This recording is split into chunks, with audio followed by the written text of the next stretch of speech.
Tapi si Yunus, ngapo dia? Panik dak? Tidak, dia ngapo? Tidur dia. Dia baca tidur.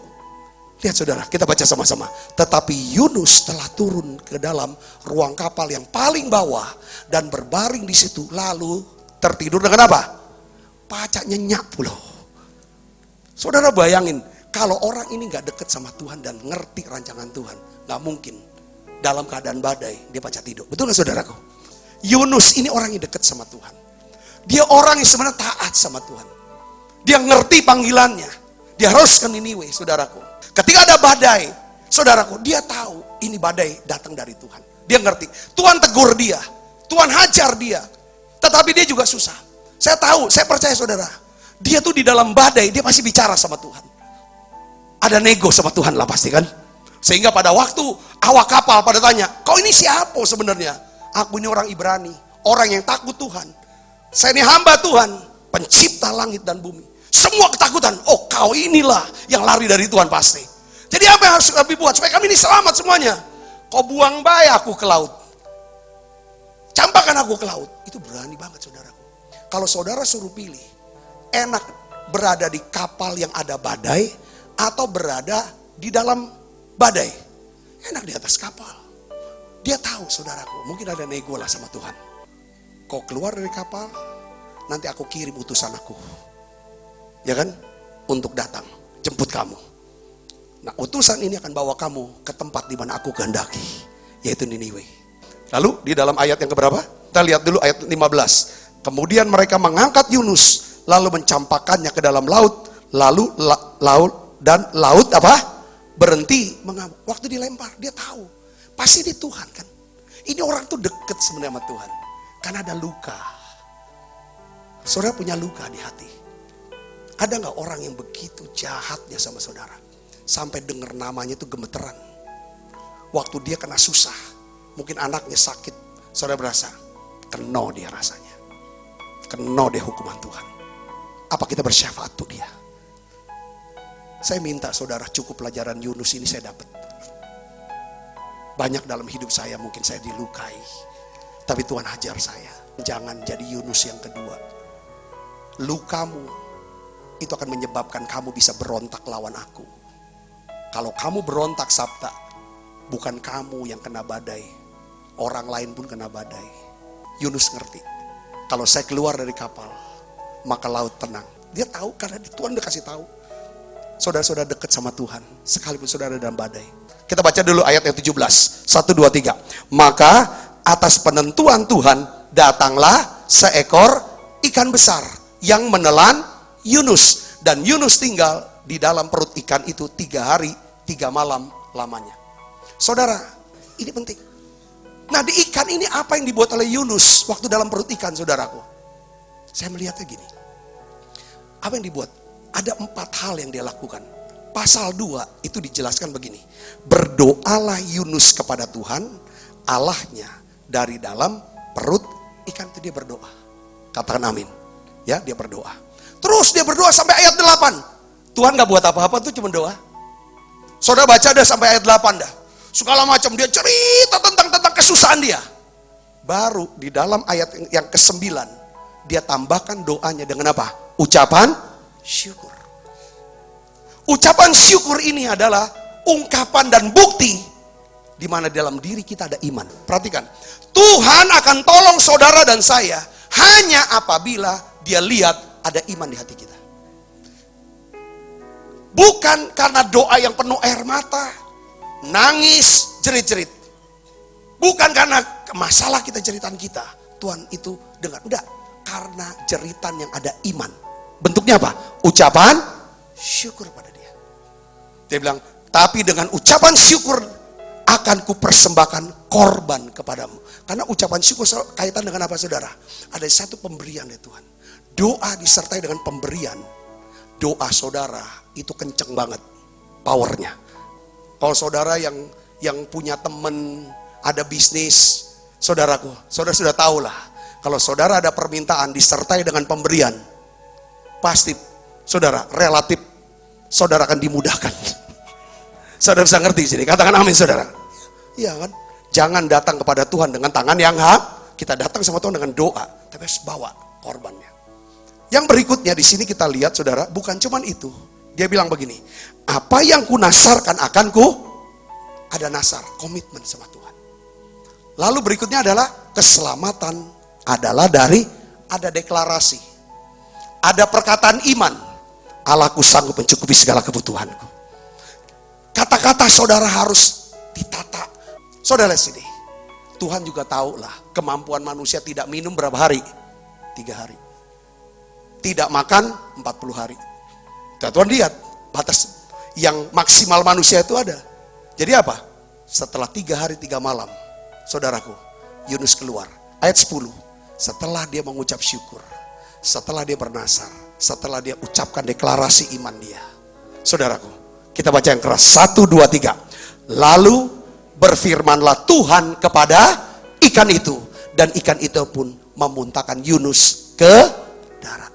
Tuhan bisa bicara kepada ikan.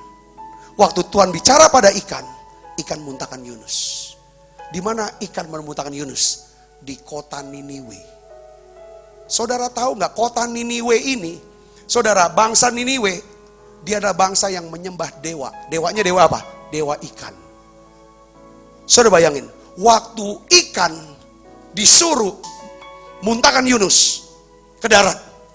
Saudara, waktu itu saudara, ini cerita di balik Alkitab. Bangsa Niniwe ini lagi sedang pesta untuk apa saudaraku?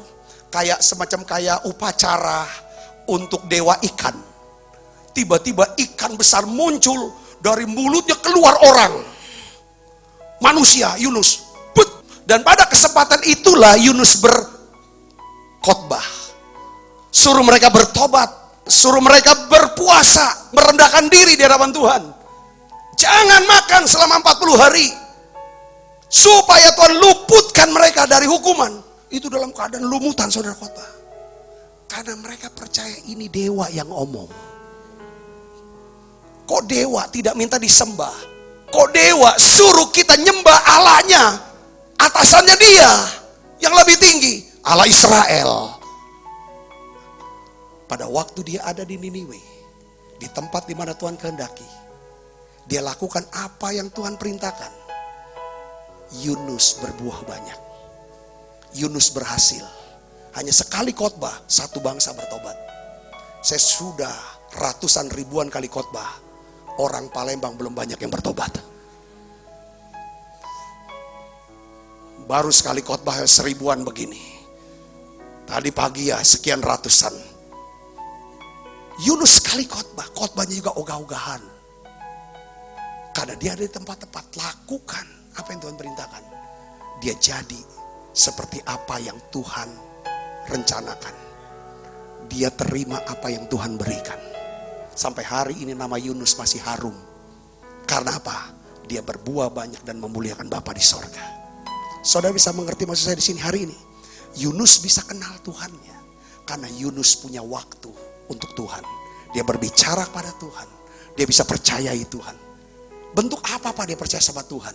Bentuknya, buang aku ke laut. Dia percaya. Tuhan udah ngomong. Waktu kau dilempar di laut, ada ikan akan bawa ke tempat di mana kamu berada. Tapi satu kata kuncinya saudaraku. Saudara percaya bahwa Tuhan bisa bicara sama ikan. Kalau Tuhan bisa bicara sama ikan, supaya dia bisa lepaskan Yunus, dia juga bisa bicara kepada saudara. Dia bisa bicara kepada orang. Saudaraku, sesusah-susahnya kita jangan jauh dari Tuhan. Katakan amin saudaraku. Saya minta saudara biasakan kita punya ritual. Ritual kita doa pagi, nyanyi muji nyembah. Kalau bisa siang, saudara ada waktu istirahat, coba nyanyi nyembah sebentar. Ingat Tuhan. Sore so pulang, paling nggak 3 kali sehari saudara usahakan datang ke Tuhan. Minimal 3 kali sehari. Waktunya khusus, tempatnya khusus, tempatnya di sana. Saya yakin saudaraku, ini dia, kita tidak bisa menentukan apa sih penugasan kita. Tapi kita bisa cari itu. Dan Tuhan akan beritahu kepada kita. Minta Tuhan kepekaan dari Tuhan. Tuhan bisa bicara. Saudara, saya ingin bagikan lagi. Untuk bisa dekat sama Tuhan. Ya saudara, itulah yang membuat kita bisa kenal Apa sih panggilan Tuhan? Apa penugasan Tuhan? Kalau kita lakukan apa yang Tuhan perintahkan, kita akan bisa menjadi apa yang Tuhan rancang dalam hidup kita.